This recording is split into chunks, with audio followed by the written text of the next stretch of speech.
رحمن يا رحمن ساعدني يا رحمن اشرح صدري قرآن املأ قلبي قرآن واسق حياتي قرآن. بسم اللہ الرحمن الرحیم. السلام علیکم ورحمۃ اللہ وبرکاتہ. آج میں آپ کو اپنے چینل کے توسط سے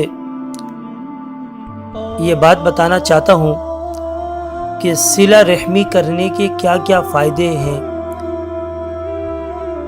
فرماتے ہیں کہ صلہ رحمی کرنے سے فرشتے خوش ہوتے ہیں اور اس میں اللہ تعالیٰ کی رضامندی ہے، کیونکہ یہ اللہ تعالیٰ کا دیا ہوا حکم ہے. قرابت والوں کو مسرت ہوتی ہے، خوشی ہوتی ہے، اور حدیث میں ہے کہ بہترین عمل اہل ایمان کو خوش کرنا ہے. اور صلہ رحمی کرنے سے ابلیس ملعون یعنی شیطان غمگین ہوتا ہے، اور صلہ رحمی کرنے سے عمر میں زیادتی ہوتی ہے، اضافہ ہوتا ہے، اور صلہ رحمی کرنے سے رزق میں برکت ہوتی ہے، اور مرنے والے آباء و اجداد صلہ رحمی سے خوش ہوتے ہیں، اور اس میں مسلمانوں کی طرف سے اسے تحسین و تعریف حاصل ہوتی ہے، اور صلہ رحمی کرنے سے باہمی محبت بڑھتی ہے، کیونکہ ایک دوسرے کی شادی غمی میں شریک ہونے اور تعاون کرنے سے محبت بڑھتی ہے. اور مر جانے کے بعد اجر بڑھتا رہتا ہے، اس لیے کہ رشتہ دار جب اس کے احسانات اور حسن سلوک کو یاد کریں گے تو اس کی دعاؤں میں اس کو بھی اپنے ساتھ یاد کریں گے. اور صلہ رحمی کرنے والا قیامت کے دن عرش کے سائے میں ہوگا. اس پر حدیث حضرت انس بن مالک رضی اللہ تعالی عنہ فرماتے ہیں کہ 3 آدمی قیامت کے دن رحمان کے عرش کے سائے کے نیچے ہوں گے. ایک تو وہ صلہ رحمی کرنے والا، اس کی عمر میں اضافہ ہوتا ہے، اس کے رزق میں اور قبر میں وسعت کی جاتی ہے. دوسرے نمبر پہ وہ عورت جس کا خاوند یتیم بچوں کو چھوڑ کر مرا، یہ عورت ان کی دیکھ بھال کرتی رہی حتیٰ کہ اللہ تعالیٰ نے اس کو پروان چڑھا دیا یا فوت ہو گئے.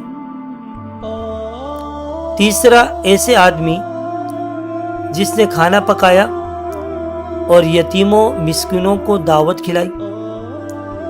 حضرت حسن رضی اللہ تعالیٰ عنہ سے روایت ہے کہ رسول اللہ صلی اللہ علیہ وآلہ وسلم نے ارشاد فرمایا کہ اللہ تعالیٰ کو بندے کے 2 قدموں سے زیادہ اور کوئی قدم محبوب نہیں. ایک وہ قدم جو فرض نماز کی ادائیگی کے لیے اٹھتا ہے، دوسرا وہ قدم جو کسی رشتہ دار کی ملاقات وغیرہ کے لیے اٹھتا ہے. اور اس کے ساتھ میں آپ کو بتا دوں کہ 5 چیزوں سے نیکیوں اور رزق میں اضافہ ہوتا ہے.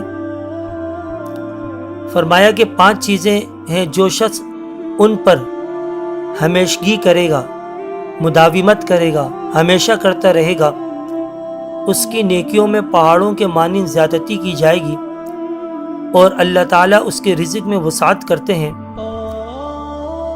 پہلا وہ شخص ہے جو صدقے پر ہمیشگی کرتا ہے، چاہے وہ تھوڑی مقدار میں ہو یا زیادہ مقدار میں ہو.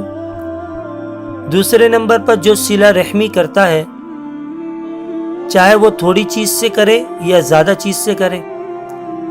تیسرے نمبر پر جو جہاد فی سبیل اللہ پر دوام رکھتا ہو. چوتھا وہ شخص جو ہمیشہ باوضو رہتا ہے اور پانی کے استعمال میں اسراف نہیں کرتا. پانچواں وہ شخص جو اپنے والدین کی اطاعت کرتا ہے اور اس پر ہمیشگی کرتا ہے۔ اللہ تعالی ہم سب کو ان تمام باتوں پر عمل کرنے کی توفیق عطا فرمائے، آمین۔ رحمن يا رحمن ساعدني يا رحمن رحمن اشرح صدري